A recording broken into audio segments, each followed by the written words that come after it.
Next topic है, एक समान बाह्य वैद्युत क्षेत्र में रखे वैद्युत द्विध्रुव पर लगने वाले बलयुग्म का आघूर्ण।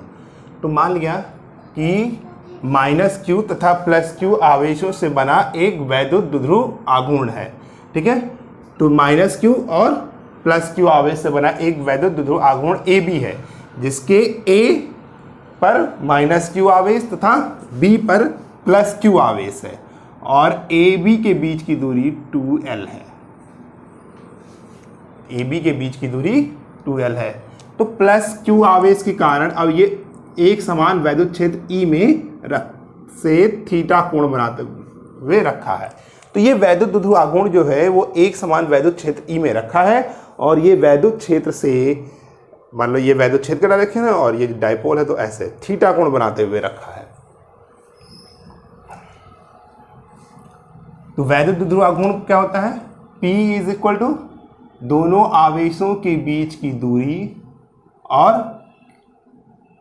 आवेश, ठीक है, आवेश का परिमाण, दोनों में से कोई एक बराबर किंतु विपरीत प्रकृति के आवेश जब बहुत कम दूरी पर रखे हों, बहुत न्यूनतम दूरी पर, तो उन आवेशों को, उनमें से एक आवेश तथा उनके बीच की दूरी का गुणनफल वैद्युत द्विध्रुव आघूर्ण कहलाता है।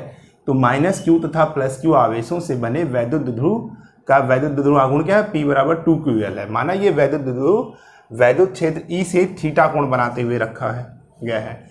तो वैद्युत A पर -q आवेश है, तो इस पर लगने वाला बल F बराबर क्या होता है वैद्युत क्षेत्र में? F = QE, ये पढ़ा है, ठीक है। तो इस फॉर्मूले से -q आवेश पर लगने वाला बल क्या हो जाएगा? A पर -q आवेश के कारण लगने वाला बल क्या हो जाएगा? F = -QE, ठीक है। F = -QE और +q आवेश के कारण B पर +q आवेश के कारण लगने वाला बल क्या हो जाएगा? +QE। अब ये आवेश क्या है? बराबर किंतु विपरीत दिशा में है, ठीक है। बराबर तो है लेकिन एक दूसरे के विपरीत दिशा में कार्य करते हैं, ठीक है। अब ये बल बराबर, विपरीत और समांतर हैं, ठीक है। तो बराबर है, मान लो एक बल इस डायरेक्शन में होगा, एक इस डायरेक्शन, तो ये क्या होगा? इस पे ऐसे रोटेट कर जाएगा। तो बराबर और विपरीत तथा समांतर बल उस पर काम कर रहा है। तो ये एक बल युग्म बना लेंगे, टॉर्क बना लेंगे, जो इसको इस पर घुमाने का प्रयास करेगा, ठीक है। तो ये एक बल युग्म बना लेते हैं। तो ये द्विध्रुव पर एक बल युग्म का कार्य करते हैं। तो बल युग्म टाउ बराबर क्या होता है? एक बल गुणे दोनों बलों के बीच की लंबवत दूरी। तो एक बल दोनों में से परिमाण ले रहे हैं, बल क्या हो गया? QE, और उनके बीच की दूरी क्या है? BC है,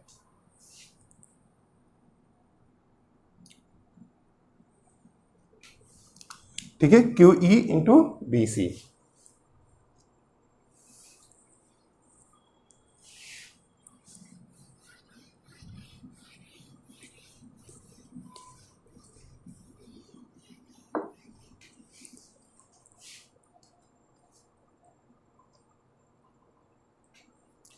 अब मानते हैं -QE की कार्यरेखा, -QE की कार्यरेखा को हमने ऐसे पीछे की ओर बढ़ा दिया, ठीक, और इसको पीछे की ओर बढ़ाया और ये एक दूसरे को C पर काट रहे हैं। तो -QE की कार्यरेखा, -QE की कार्यरेखा को पीछे बढ़ाकर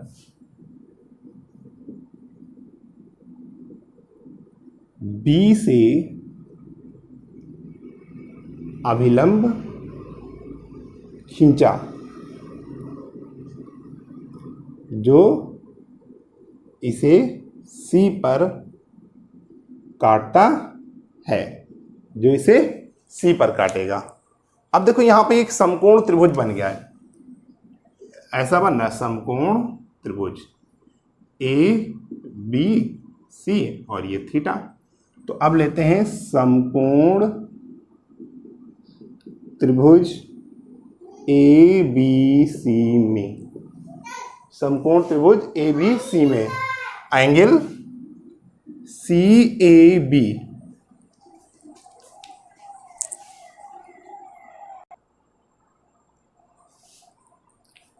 समकोण त्रिभुज ABC में CAB = theta. C A B is equal to theta. तो sine theta is equal to क्या हो जाएगा, बी सी लंब बटे कर्ण, B C upon A B.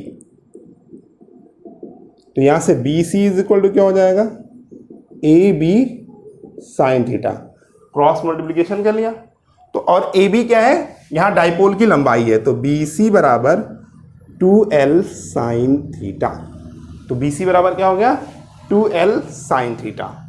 अब हमने अभी टाउ बराबर पीछे क्या निकाला था, टाउ बराबर Q E into B C. तो यहां से क्यू ई हो गया ये, ठीक है, इंटू बी सी की जगह 2l साइन थीटा। तो इसको हम अरेंज कर सकते हैं, 2ql इंटू ई साइन थीटा। अब हमें मालूम है P बराबर क्या होता है, 2ql। तो यहां से टाउ बराबर क्या हो जाएगा, पी ई साइन थीटा, ठीक है। टाउ बराबर पी ई साइन थीटा, या इसको लिख सकते हैं टाउ बराबर vector E cross vector E, ठीक है। तो हमारा रिजल्ट क्या आ गया,